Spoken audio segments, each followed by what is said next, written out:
할렐루야. 신실하신 주님을 찬양합니다. 우리 앞뒤 옆 사람과 인사하겠습니다. 잘 오셨습니다. 주님의 이름으로 환영합니다. 축복합니다. 큰 은혜 받으세요. 또한 온라인으로 함께 예배드리는 모든 성도님들을 주님의 이름으로 환영합니다. 이 시간 우리에게 주신 하나님 말씀은 요한일서 4장 7절에서 11절 말씀입니다. 요한일서 4장 7절에서 11절 말씀입니다. 우리 한 목소리로 크게 합독하시겠습니다.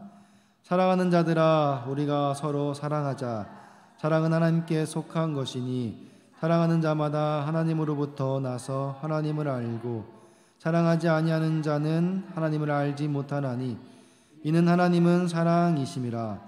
하나님의 사랑이 우리에게 이렇게 나타난 바 되었으니 하나님이 자기의 독생자를 세상에 보내심은 그로 말미암아 우리를 살리려 하심이라. 사랑은 여기 있으니 우리가 하나님을 사랑한 것이 아니요 하나님이 우리를 사랑하사 우리 죄를 속하기 위하여 화목제물로 그 아들을 보내셨음이라. 사랑하는 자들아, 하나님이 이같이 우리를 사랑하셨은즉 우리도 서로 사랑하는 것이 마땅하도다. 아멘. 오늘은 함께 읽은 본문 말씀으로 하나님이 이같이 우리를 사랑하셨은즉 이라는 제목으로 하나님 말씀을 나누겠습니다.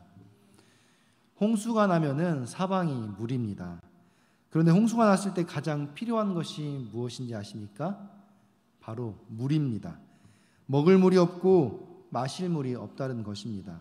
사방에 널린 게 물인데 정작 마실 물이 없어서 사람들은 목말라 힘들어합니다. 그런데 세상도 마찬가지입니다. 세상도 온통 사랑 타령인데 영화를 봐도 TV를 들어도 책을 읽어도 음악을 들어도 모두 사랑 이야기로 넘쳐납니다. 그런데 정작 참된 사랑이 없어서 사람들은 정서적으로 병들고 있습니다. 사랑이 없어서 부부가 남남처럼 지내고 사랑이 없어서 세상은 갈등과 미움, 분노와 시기, 부정과 범죄로 가득 차 있습니다. 사랑 이야기, 사랑 드라마, 사랑을 담은 영화, 사랑을 노래하는 멜로디, 세상은 온통 사랑이 넘쳐나는데 정작 사람들은 참된 사랑이 없다라고 하소연하면서 힘들어합니다. 그래서 어떤 사람은 모든 문제의 원인은 결국 사랑 결핍 때문이다라고 말합니다. 여러분, 그렇다면은 사랑이란 게 무엇일까요? 세상은 이렇게 온통 사랑 타령이고 사랑을 말하는데 참된 사랑은 없다라고 말하면은 도대체 참된 사랑이란 건 무엇을 말하는 걸까요? 사랑의 뜻을 철학적으로 구분해 보면은 세 가지가 있다고 해요. 첫 번째로는 에로스 사랑입니다. 이 남녀 간의 뜨거운 사랑을 말하는 거죠. 쉽게 말해 사랑에 빠졌다, 콩깍지에 쓰였다. 옆에 계신 분들 다 그렇게 해서 지금 살고 있는 거죠. 한 남자와 한 여자가 사랑에 빠지는 것을 에로스 사랑이라고 합니다. 두 번째로는 필리아 사랑이 있어요. 친구의 우정을 말하는 이 프렌드십이 바로 이 필리아 사랑에서 나온 단어인데 친구처럼 이 수평적으로 유지하는 친밀한 관계의 사랑을 필리아 사랑이라고 합니다. 마지막으로 학문적으로 세 가지 사랑 중에 마지막 사랑인 뭐냐면은 스토르게 사랑이 있다고 해요. 학문적으로는 종족 간의 사랑이라고 말하는데 쉽게 말해서 부모와 자식 간의 사랑이에요. 핏줄의 사랑, 혈육으로 느끼는 사랑, 이것을 스토르게 사랑이라고 합니다. 그런데 오늘 본문에 나온 이 사랑이라는 단어는 이 세 가지 사랑과는 좀 다르게 헬라어로 아가페라고 표현하고 있습니다. 이것은 순수한 사랑, 무조건적인 사랑, 거룩하고 숭고한 사랑을 의미합니다. 바로 하나님의 사랑을 말하는 거죠. 그래서 이 하나님의 사랑은 이 세 가지 요소를 모두 다 포함하고 있는 완전한 사랑을 말할 때 이것이 바로 아가페 사랑이다라고 말합니다. 그래서 하나님의 사랑은 때로는 에로스 사랑처럼 뜨겁고 열정적이에요. 성경을 보면 하나님께서 가끔씩 질투하신다라고 표현하거든요. 신명기 4장 24절을 함께 읽겠습니다. 내 하나님 여호와는 소멸하는 불이시요 질투하시는 하나님이시니라. 아멘. 하나님께서 우리를 신부로 부르시고 나를 아내 삼아 주셨기 때문에 내가 하나님 말고 다른 것 사랑하는 것을 질투하시는 거예요. 열정적으로 뜨겁게 사랑하시는 거죠. 또 때론 하나님께서 친구처럼 친밀한 사랑을 하실 때가 있습니다. 요한복음 15장 15절을 보면은 이제부터는 너희를 종이라 하지 아니하리니 종은 주인이 하는 것을 알지 못함이라. 너희를 친구라 하였노니 내가 내 아버지께 들은 것을 다 너희에게 알게 하였음이라. 아멘. 하나님께서 우리를 지금 뭐라고 부르셔요? 너 이제 종 아니고 친구다라고 말하는 거예요. 우리를 같은 위치에 놓고 우리와 이제 같이 일하고 싶다라는 거예요. 그래서 이제는 그냥 명령만 하는 게 아니라 내가 하는 일 너도 알고 같이 의논하고 대화하고 상의하면서 내 일을 같이 하자는 거예요. 친구처럼 교제하기 원하고 대화하기 원하신다는 겁니다. 그리고 하나님의 사랑은 스토르게 사랑, 바로 부모의 사랑처럼 열정적이고 헌신적이고 책임감 있는 사랑입니다. 이렇게 아가페 사랑은 이 모든 사랑을 다 포함하고 있어서 이 하나님의 사랑, 아가페 사랑이 최고의 사랑이라고 말합니다. 그렇다면 오늘 본문에 나오는 이 하나님의 사랑, 아가페 사랑은 그렇다면은 우리가 구체적으로 어떤 사랑으로 우리에게 표현될까요? 첫째로 이 하나님의 사랑은 바로 그와 같이 되는 사랑입니다. 우리 따라해 볼까요? 그와 같이 되는 사랑. 우리 본문 9절을 함께 읽겠습니다. 하나님의 사랑이 우리에게 이렇게 나타난 바 되었으니 하나님이 자기의 독생자를 세상에 보내심은 그로 말미암아 우리를 살리려 하심이라. 아멘. 사랑을 한마디로 정의하기는 불가능하지만은 많은 사람들이 사랑은 주는 거라고 많이 표현을 해요. 창조자 하나님께서 우주 만물을 만들어서 우리에게 주셨습니다. 그리고 그것을 우리에게 다스리도록 권한을 주셨어요. 그런데 주는 것보다 더 큰 사랑이 있어요. 그것은 뭐냐? 바로 그와 같이 되는 사랑이에요. 사랑하는 이와 같아지는 거예요. 닮아가는 것, 같아지는 것, 동등된 위치를 부여해 주는 거예요. 서로 사랑해서 이 부부가 된다는 것은 같아지는 거예요. 성경에서 그것을 이제 한 몸을 이룬다라고 말을 하죠. 그런데 실제로 세상에서도 부부가 되면은 둘을 한 사람으로 봅니다. 재산, 소유, 권한 이 모든 것을 부부가 같이 공유하는 거죠. 어떤 사실에 대해서 남편이 사인을 하면은 그것을 아내도 함께 동의한다라는 것을 전제로 합니다. 그 가족이 함께 다 결정한 거죠. 그래서 가족은 운명 공동체라고 말합니다. 하나님께서는 우리를 아직 죄인 되었을 때 죄로 인해 죽을 수밖에 없는 우리들에게 독생자 예수님을 보내주셨습니다. 로마서 5장 8절 함께 읽겠습니다. 우리가 아직 죄인 되었을 때 그리스도께서 우리를 위하여 죽으심으로 하나님께서 우리에 대한 자기의 사랑을 확증하셨느니라. 아멘. 우리를 위해서 왜 보내주셨을까요? 우리와 같아지시려고. 우리의 죄를 왜 용서해 주셨을까요? 이제 죄 없는 우리가 되어서 하나님과 같아지게 하시려고. 요한복음 1장 14절 함께 읽겠습니다. 말씀이 육신이 되어 우리 가운데 거하심에 우리가 그의 영광을 보니 아버지의 독생자의 영광이요 은혜와 진리가 충만하더라. 아멘.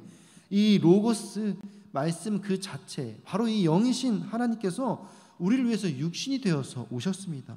우리는 이 사건을 성육신이라고 하죠. 창조자 하나님께서 피조물인 인간이 되신 거예요. 왜? 우리와 같이 되시려고. 이것이 바로 아가페 사랑입니다. 그래서 유명한 종교개혁자 마틴 루터는 이렇게 말했습니다. 나 같으면 벌써 멸망시킬 이 세상을 하나님은 이처럼 사랑하사 독생자를 보내주셨고 아무런 가치도 없는 죄인들을 위해 죽기까지 사랑하셨다. 하나님은 우리를 사랑하셔서 우리와 같이 되셨습니다. 그래서 우리가 이 하나님의 신실한 사랑을 온전히 믿는다면은 우리에게 하나님의 자녀가 되는 권세가 주어지는 거예요. 하나님의 자녀가 된 것은 무엇을 의미할까요? 우리가 하나님과 같은 위치가 된다는 거예요. 자녀들은 부모에게 모든 것을 제 것인 마냥 뻔뻔하게 요구합니다. 아빠 차는 누구 차? 우리 차. 엄마 집은 누구 집? 우리 집. 내 장난감은 원래 엄마가 사준 거지만은 내 거. 내 다 지 거예요. 친구가 같은 학원에 다니는데 친구 엄마가 못 온다는 거예요. 그럼 뭐라고 해요? 친구가 걸어가야 되는데 뭐라고 얘기해요? 내가 태워줄까? 네. 지금 누구 차로 태워주는 거예요? 어제 엄마가 올 건데 엄마 차를 태워준다는데 지가 태워준다는 거예요. 내 차인 마냥. 우리가 하나님의 자녀가 된다는 건 바로 이런 권세를 가진다는 말입니다. 하나님 거가 다 내 거예요. 그런데 이게 어떻게 가능합니까? 하나님께서 먼저 우리를 위해서 우리처럼 낮아지시고 우리를 하나님과 같이 동등되게 우리를 높여주셨기 때문에 우리와 하나님이 같아지는 거예요. 우리를 하나님과 같이 높여주셨기 때문에 우리가 가능한 것이지요. 이것이 바로 하나님의 사랑, 아가페 사랑입니다. 요한복음 1장 12절 함께 읽겠습니다.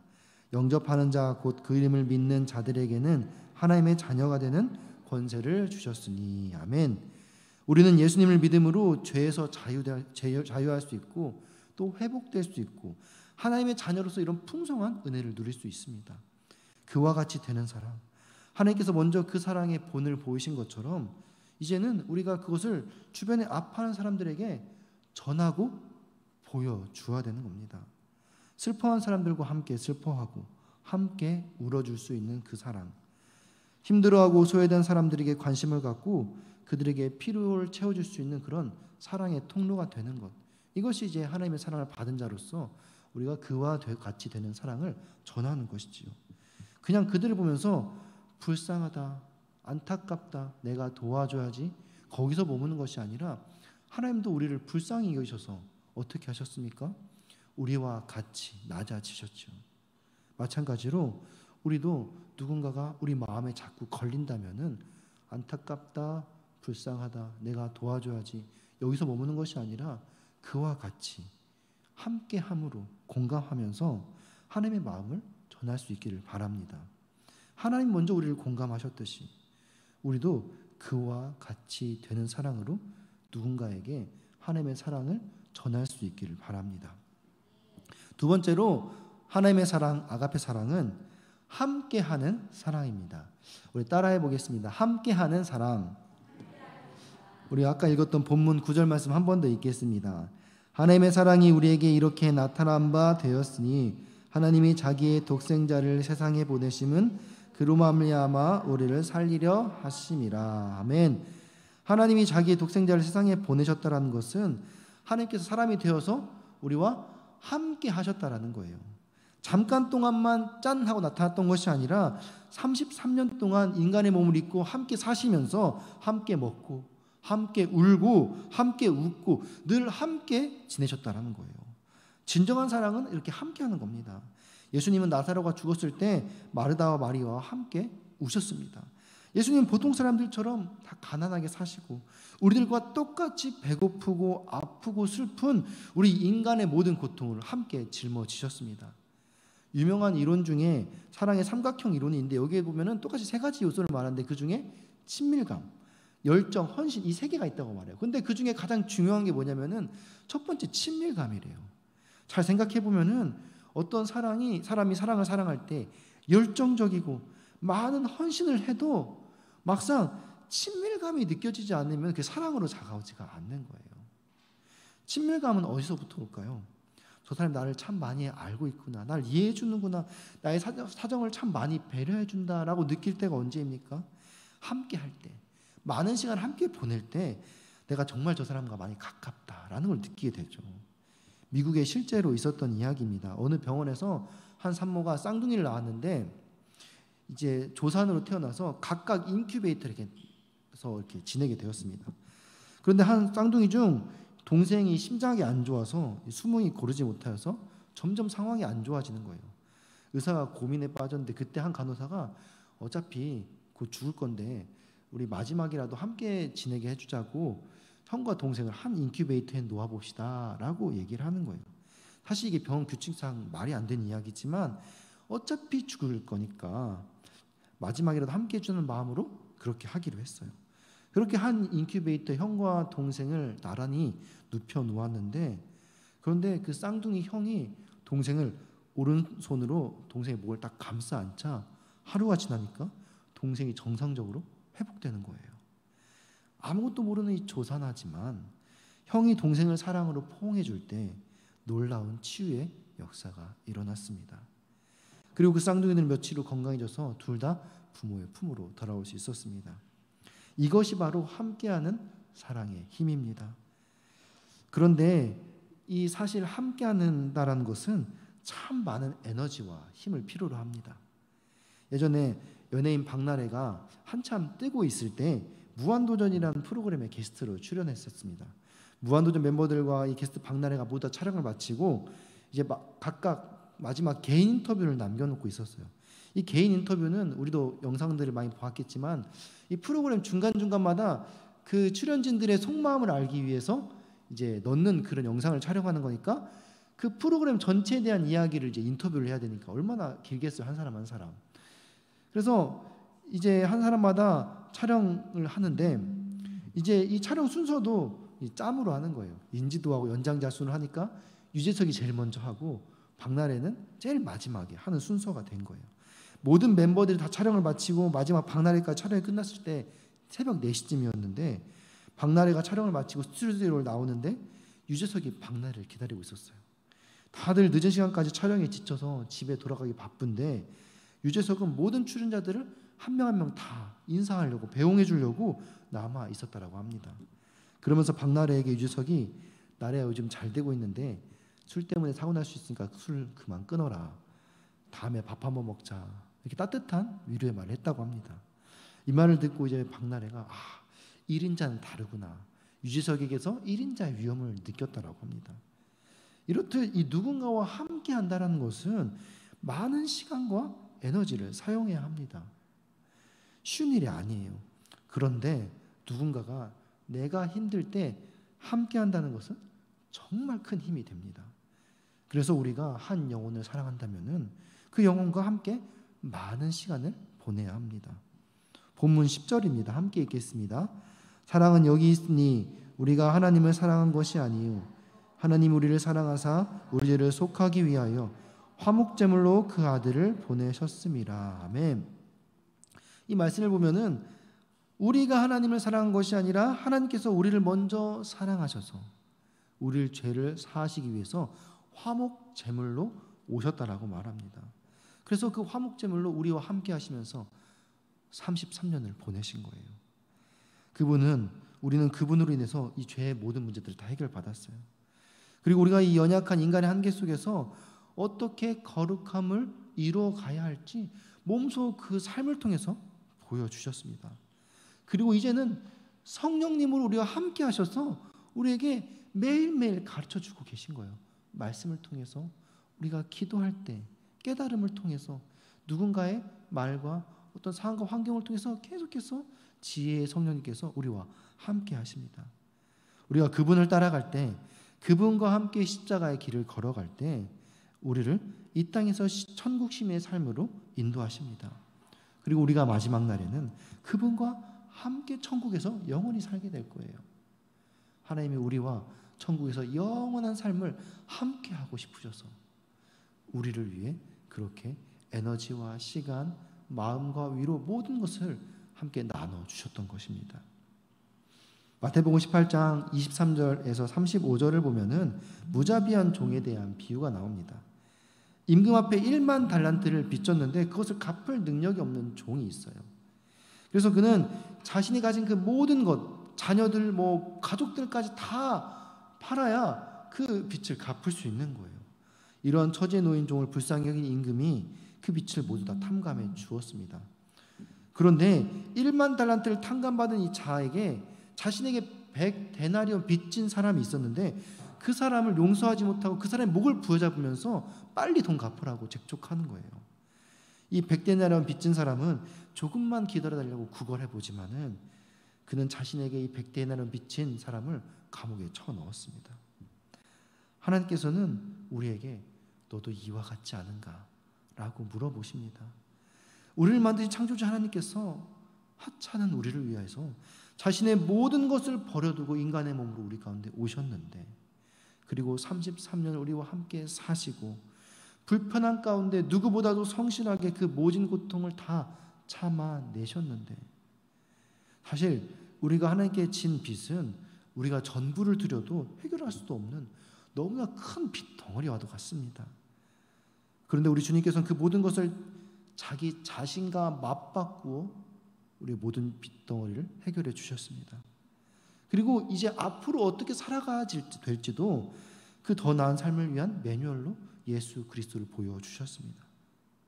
이로써 우리는 주님과 영원한 삶을 살게 되었어요. 하나님께서 우리를 위해 영원의 시간을 함께 해 주셨는데, 우리가 연약한 자들을 위해, 하나님의 위로가 필요한 자들을 위해서 그들과 함께하는 그 잠깐의 시간을 아까워한다면 우리 또한 백대나루 미친 자를 용서하지 못하는 무자비하고 어리석은 종은 아닐까요? 사랑은 함께하는 거예요. 위로가 필요한 자들에게, 세상에서 실패하고 넘어져서 고통 중에 있는 자들에게 우리의 시간과 에너지, 마음과 위로를 내어줄 수 있기를 바랍니다. 우리 주님은 한 번도 우리를 홀로 두신 적이 없습니다. 늘 우리와 함께 하셨고 지금도 함께 하시며 우리의 마지막 날에도 계속 함께 하실 거예요. 그림 하나 보여주시겠어요? 지금도 우리 주변에는 외롭게 인생의 고난과 역경들을 홀로 싸우고 있는 분들이 참 많이 계셔요. 그런데 사실 어떻습니까? 혼자가 아니죠. 예수님께서 십자가를 통해서 그 모든 죄와 고난, 역경을 함께 짊어지고 가고 계십니다. 이 사실을 우리가 전하고 그들에게 느끼게 해 주어야 합니다. 홀로 싸우는 그들과 함께하며 그들을 위로하고 우리를 통해 지금 그 연약함을 함께 짊어지고 십자가 지신 그 주님을 전할 수 있기를 바랍니다. 마지막으로 세 번째, 하나님의 사랑은 어떤 사랑이냐?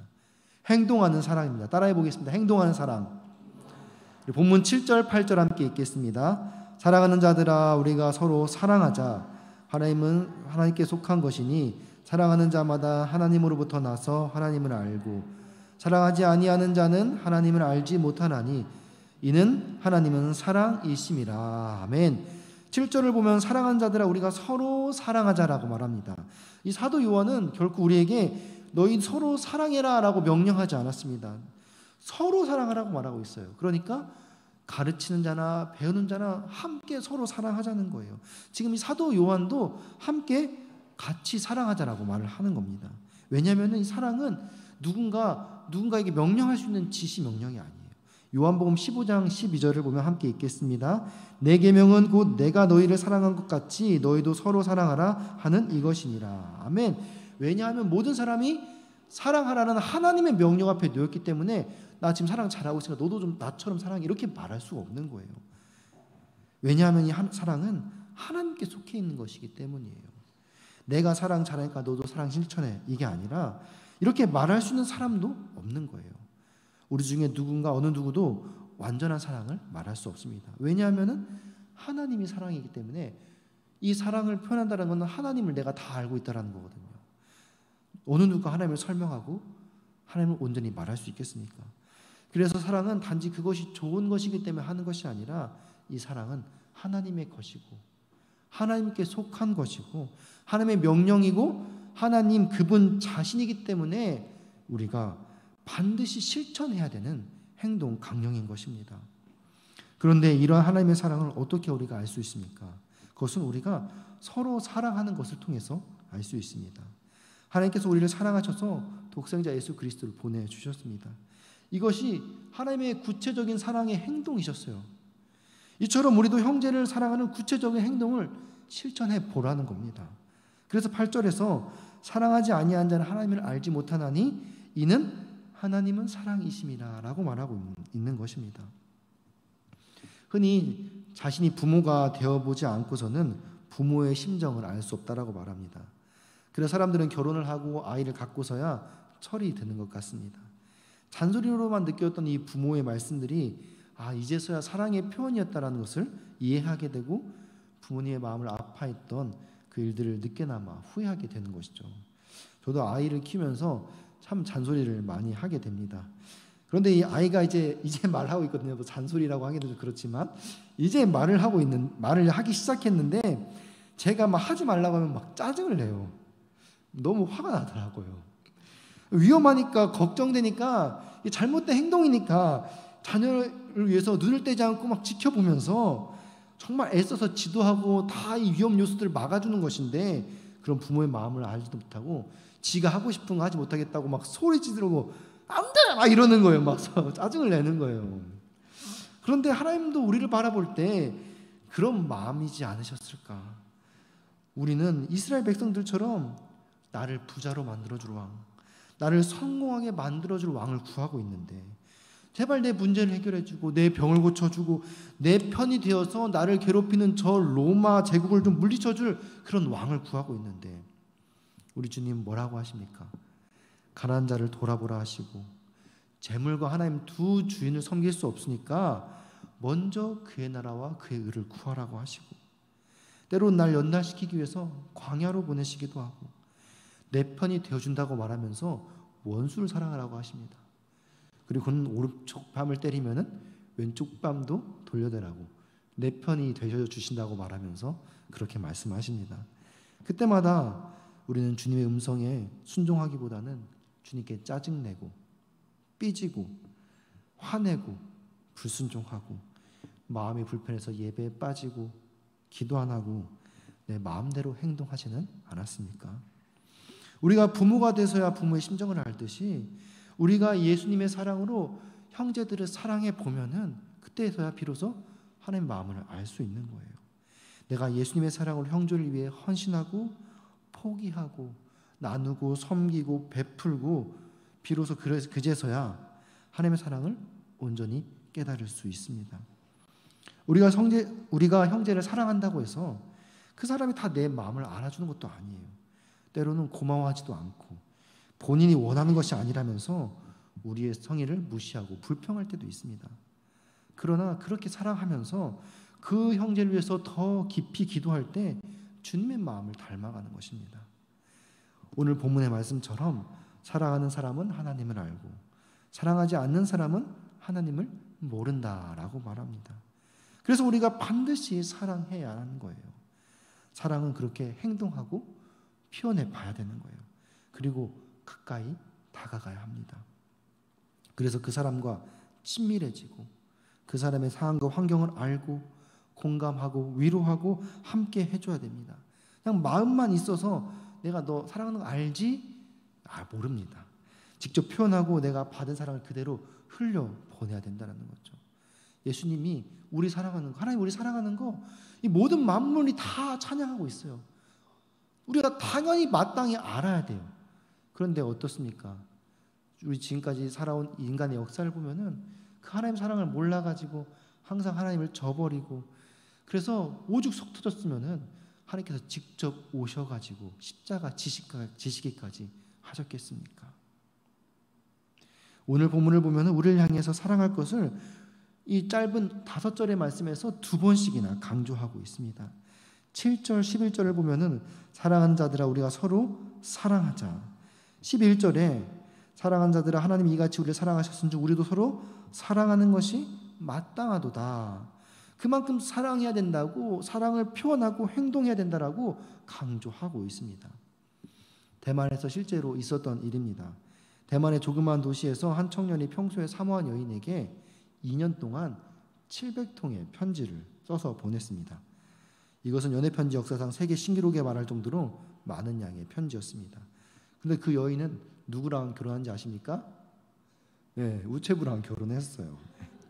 글로 접한 사람보다 날마다 얼굴을 보는 사람이 더 마음에 호감이 생겼던 거죠. 사람은 눈에서 멀어지면 마음에서도 멀어진다고 요즘은 편지를 안 쓰기 때문에 이 편지가 어떻게 보면 행동일 수 있겠지만 예전에는 사실 편지만 가지고는 얼굴 볼 일이 없으니까 이게 글로만 쓰는 것도 좋지만 정말 사랑한다면은 찾아가야죠. 만나야죠. 표현해야죠. 무언가를 줘야죠. 행동으로 보여야 되는 거죠. 그것이 참 중요하다라는 거예요. 계속 편지는 누가 줬어요? 우체부가 줬어요. 그러니까 자꾸 마음이 글로 가는 거예요. 우리가 잘 아는 사랑장 고린도서 13장에는 이렇게 말합니다. 13장 4절에서 7절을 보면은 사랑은 오래 참고 사랑은 온유하며 시기하지 아니하며 사랑은 자랑하지 아니하고 교만하지 아니하며 무례지행하지 아니하며 자기의 유익을 구하지 아니하며 성내지 아니하며 악한 것 생각하지 아니하며 불의를 기뻐하지 아니하며 진리와 함께 기뻐하고 모든 것을 참으며 모든 것을 믿으며 모든 것을 바라며 모든 것을 견디느니라. 아멘.